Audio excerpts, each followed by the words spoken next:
معزز سامعین، آپ جانتے ہیں کہ گزشتہ 1.5 ماہ سے اسرائیلی حکومت نے فلسطین پر حملے کر رکھے ہیں۔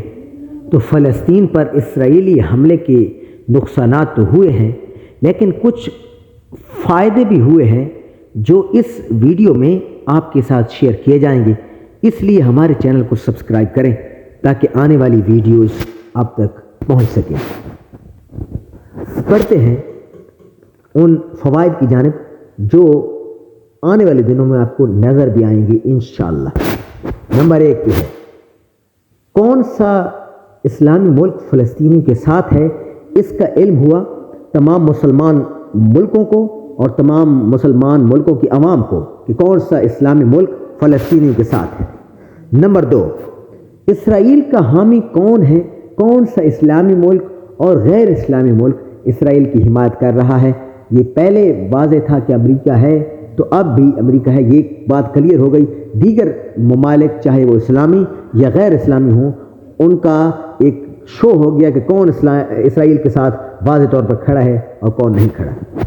نمبر 3، کون سا حکمران جو مسلم ملک کا ہے اور مسلمانوں کو دھوکہ دے رہا ہے؟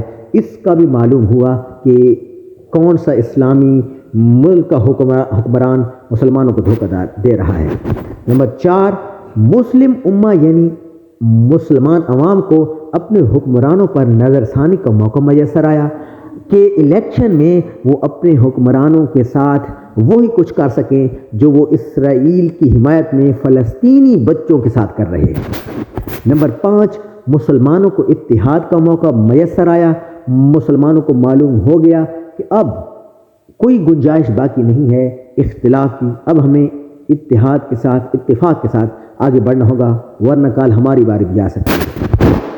نیکسٹ ہے کہ اسرائیلی قوت کی تباہی ہوئی اس جنگ میں، اگرچہ فلسطینی بہت سارے بچے، بزرگ، نوجوان شہید ہوئے، مگر پھر بھی اسرائیلی قوت کی تباہی ہوئی ہے۔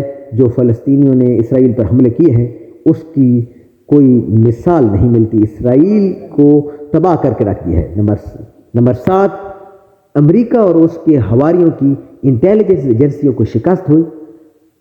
چاہے وہ جتنے بھی طاقتور آلات کے ساتھ بیٹھے ہوں، پھر بھی فلسطینی مجاہدین نے اسرائیلیوں کو شکست سے دوچار کیا اور ایسے میزائل ان پر پھینکے، ایسے ان پر حملے کیے اور ایسے طیارہ شکن توپیں چلائیں کہ ان کو دماغ میں بھی نہیں تھا۔ نمبر 8، اسرائیلی اور یہودی حکمران اپنے عوام کے سامنے ایکسپوز ہو گئے اور ان کو اپنی عوام کی جانب سے اسرائیل کے نقصان کی وجہ سے اسرائیلی اور یہودی حکمران اپنی عوام کے سامنے ایکسپوز ہو گئے، شرمندہ ہوئے اور وہ ہلاک بھی ہوئے اور شرمندہ بھی ہوئے۔ نمبر 9، اسرائیلی ممالک اور یہودی ملکوں کے درمیان تعلقات بگڑنے لگے۔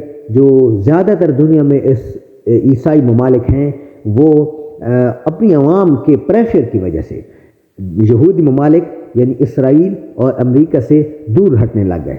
نمبر 10 پہ ہے، اسرائیلی مصنوعات کے بائیکاٹ کی وجہ سے اسرائیلی معیشت کو زبردست دھچکے لگے اور اسرائیلی معیشت کو وہ نقصان پہنچے جو اس سے پہلے شاید انہوں نے کبھی نہ دیکھے ہوں۔ اس لیے ہمارے چینل کو سبسکرائب کیجیے۔ آئندہ اس طرح ویڈیو کے لیے ہمارے چینل کو ضرور سبسکرائب کریں۔